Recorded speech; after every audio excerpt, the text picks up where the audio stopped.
আরেকটি নতুন ভিডিওতে আপনাকে স্বাগত জানাচ্ছি। ধারাবাহিক যে প্রশ্ন উত্তর আলোচনা চলছে আজকে তার তৃতীয় পর্ব। আর এই পর্বে আমি আলোচনা করব বাংলা ব্যাকরণ বিষয়ে। যার প্রথম প্রশ্ন হলো, প্রত্যয় শব্দের অর্থ কী? প্রত্যাশা, বিশ্বাস, ন্যায় এবং প্রত্যক্ষ। সঠিক উত্তর হলো বিশ্বাস। নিচের কোনটি নতুন শব্দ সৃষ্টির পদ্ধতি? সন্ধি, প্রকৃতি প্রত্যয়, সমাস, উপরের সবকটি। নতুন শব্দ সৃষ্টির পদ্ধতি হল উপরের সবকটি। 3 নম্বর প্রশ্ন। 3 নম্বর প্রশ্ন হল মধ্যযুক্ত অন্ন, অর্থাৎ মধ্যাহ্ন, হয় নয়।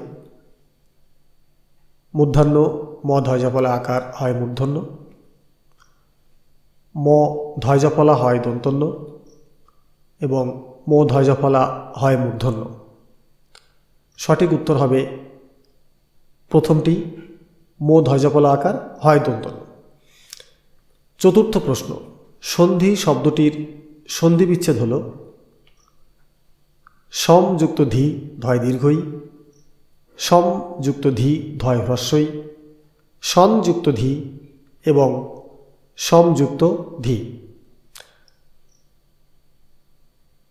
সঠিক উত্তর হল দ্বিতীয়টি, সম ময়ে হসন্ত হবে এবং ধয় হ্রস্বই। আসছি পঞ্চম প্রশ্নে। প্রত্যয় শব্দটির প্রকৃতি প্রত্যয় হল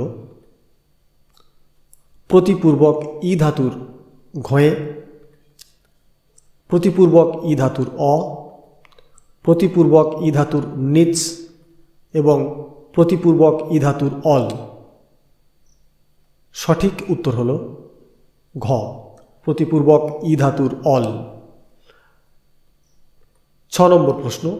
সমাস শব্দটির প্রকৃতি প্রত্যয় হল সম্পূর্বক অধাতুর ঘয়ে, সম্পূর্বক অস ধাতুর অল এবং সম্পূর্বক অস ধাতুর অ, সবশেষে সম্পূর্বক অস ধাতুর ঘয়ে।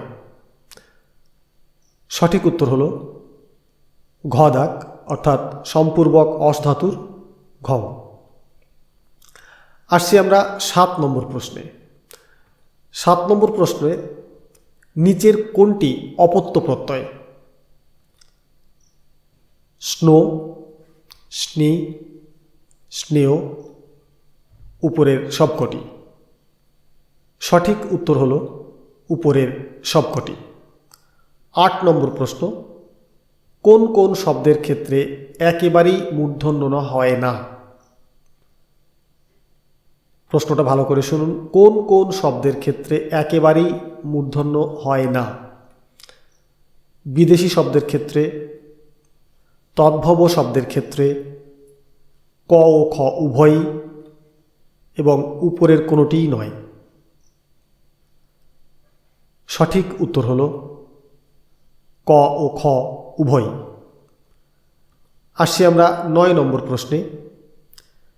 নিত্য মূর্ধন্যের অন্য নাম কি? অর্থাৎ নিত্য মূর্ধন্য ন যেটাকে আমরা বলি, তার অন্য নাম কি? আদি মূর্ধন্য ন, প্রত্যক্ষ মূর্ধন্য ন, স্বাভাবিক মূর্ধন্য ন এবং উপরের কোনোটিই নয়। সঠিক উত্তর হল স্বাভাবিক মূর্ধন্য ন। 10 নম্বর তথা আজকের শেষ প্রশ্ন। ইতের ফলে লোপ পায় স্বরবর্ণ, ব্যঞ্জনবর্ণ, পদ, যে কোনো বর্ণ। সঠিক উত্তর হল ব্যঞ্জনবর্ণ। এই ছিল আজকে 10টি প্রশ্ন। এর মধ্যে কটি প্রশ্ন আপনারা নিজেরা উত্তর করতে পারলেন সেটা কমেন্ট বক্সে অবশ্যই জানাবেন। আর পরবর্তী ভিডিও নিয়ে আবার আপনাদের সঙ্গে দেখা হবে আগামীকাল ঠিক 7টায়। ধন্যবাদ।